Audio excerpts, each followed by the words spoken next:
Salut à tous, j'espère que vous allez bien. Aujourd'hui, je vous emmène avec moi dans ma cuisine. Je vais faire un petit meal prep. Dans le vlogmas numéro 4, je vous ai parlé un petit peu de comment je m'organisais pour faire mes menus, pour faire mes courses. Donc là, ici, j'ai tout ce que je vais préparer pour mon meal prep. Donc c'est ce que je vais faire aujourd'hui avec vous. Alors on ne va pas manger que ça, mais je cuisine ce que je peux préparer à l'avance. Alors déjà pour commencer, je vais m'occuper des choux de Bruxelles. Je vais retirer les premières petites feuilles. Tac. Donc les choux de Bruxelles, je vais tous m'en occuper. Mais il y en a une paire que je vais faire blanchir, que je vais mettre au congèle parce que je ne vais pas tout cuire, c'est sûr. Et le reste, ce sera donc pour préparer la poêlée de choux de Bruxelles. Alors ici, on a les choux de Bruxelles qui sont en train de cuire. Et ici, les choux de Bruxelles que j'ai blanchis. Je les ai mis dans l'eau froide. Ensuite, je vais les égoutter. Je vais bien les sécher. Je vais les mettre au congèle pour une prochaine fois. Et donc ça va cuire comme ça pendant 10 minutes. Je suis en train de faire cuire le poulet pour le faire à la crème avec des champignons. Et donc, les escalopes de poulet que j'achète, je les coupe toujours en morceaux. Ça me permet en fait de réduire la quantité de viande. Parce que, par exemple, bon, nous, on est 5, mais Margot ne mange pas une escalope entière. Donc, on pourrait dire, je vais faire 4 escalopes.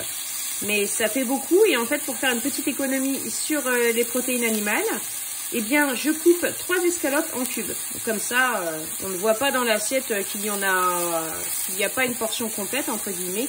Parce que, je veux dire, une escalope de poulet, enfin, un filet de poulet, ça fait beaucoup. Donc, du coup, je coupe en petits cubes comme ça.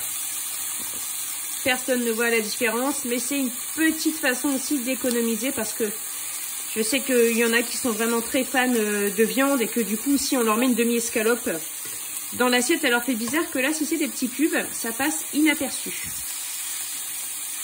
Et donc là, j'attends que ça dore un peu. Ensuite, je vais ajouter les champignons, la crème fraîche et un petit peu de moutarde. Et voilà, donc j'ai tout mis, les ingrédients sont tous dans la poêle. Maintenant, je vais mettre le couvercle, je vais faire mijoter pendant une dizaine de minutes et puis ça sera cuit, c'est du poulet, ça cuit assez vite.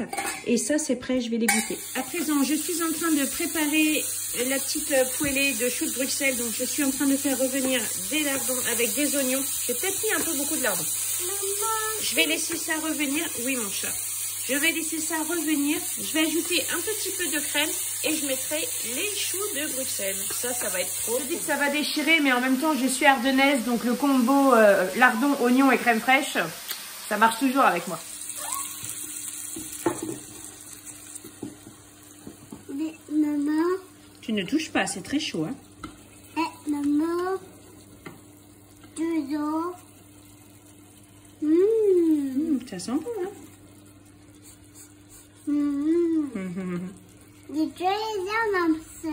Oui, on va mettre le couvercle. Alors, je vais attaquer la fondue de poireaux. Alors, la fondue de poireaux, j'en ai déjà fait hein, dans mes vidéos. Mais regardez ce poireau. Comment il est super long et avec très peu de verre. Ça, c'est un poireau. Vous savez, moi, je ne suis absolument pas fan du verre. Enfin, c'est même pas que je suis pas fan, c'est que j'ai horreur de ça.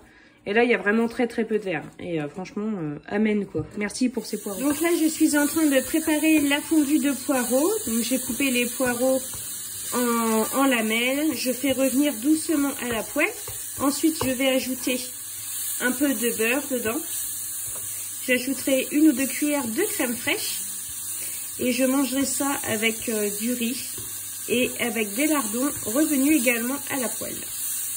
En fait, c'est beaucoup plus simple d'ajouter les lardons. Donc, une fois que les poivrons avaient un peu revenu, j'ai ajouté les lardons.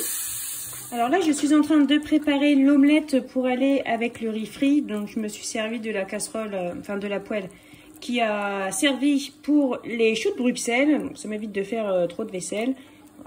C'est des oignons et des lardons un tout petit peu qui restaient dans le fond. Donc, c'est vraiment pas dramatique. Et ça commence à être un peu le carnage. Mais bon, je nettoierai tout ça après. Alors là, je suis en train de préparer le riz frit. J'ai mis le restant des lardons que j'avais.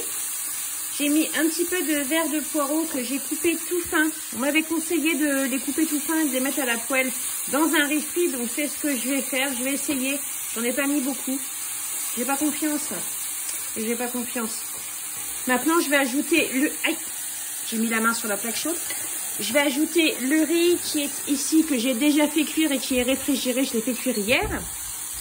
Voilà, je vais ajouter de la sauce soja et ensuite j'ajouterai l'omelette que je vais couper en petits cubes. Mon riz frit est prêt. Bon, il reste, je vais le faire cuire encore un petit peu. Je vais mettre le couvercle. Donc en fait, le riz frit, c'est une superbe recette pour passer vos restes. Donc là, par exemple, j'ai mis un restant de lardon.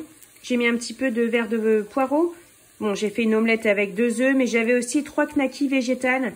Margot n'aime pas les knackis végétales, en fait. Finalement, elle n'aime pas ça. Donc du coup, je les ai mis dedans. Et puis, j'ai ajouté un petit peu de ciboulette, de la sauce soja. Et j'avais des poivrons, enfin, j'ai des poivrons, en fait, au congèle. J'en ai mis un petit peu dedans. Donc voilà, ça donne un riz bien coloré. Et ça, franchement, c'est super bon. Nous, dans la famille, on aime bien tous. Donc voilà. Et c'est vraiment très, très consistant.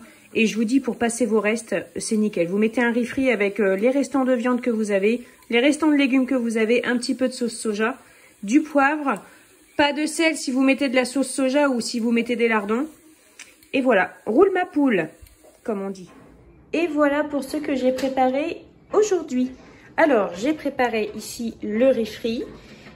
Le riz avec la fondue de poireau, les choux-fleurs avec les lardons, les oignons, les croque-monsieur.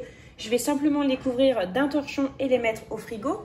Les choux-fleurs, les choux de Bruxelles que j'ai fait blanchir, que je vais mettre au congèle. Et ici, on a le poulet à la crème. Pour manger le poulet à la crème, donc il y aura des légumes que je vais cuire, par exemple des haricots ou petits pois carottes, c'est quelque chose qui est assez rapide. Et je ferai des frites aussi. J'aurais pu les préparer en avance, mais là clairement j'ai plus trop la motivation et j'ai plus beaucoup de temps non plus. Fallait que je fasse des carottes râpées, mais j'ai pas eu le temps non plus. Donc c'est pas grave, je ferai ça demain. Mais voilà tout ce que j'ai préparé. Voilà, c'est la fin de cette vidéo. J'espère qu'elle vous a plu. Je vous souhaite de passer une bonne journée et un bon week-end. Prenez bien soin de vous et de votre budget et on se retrouve très bientôt. Salut!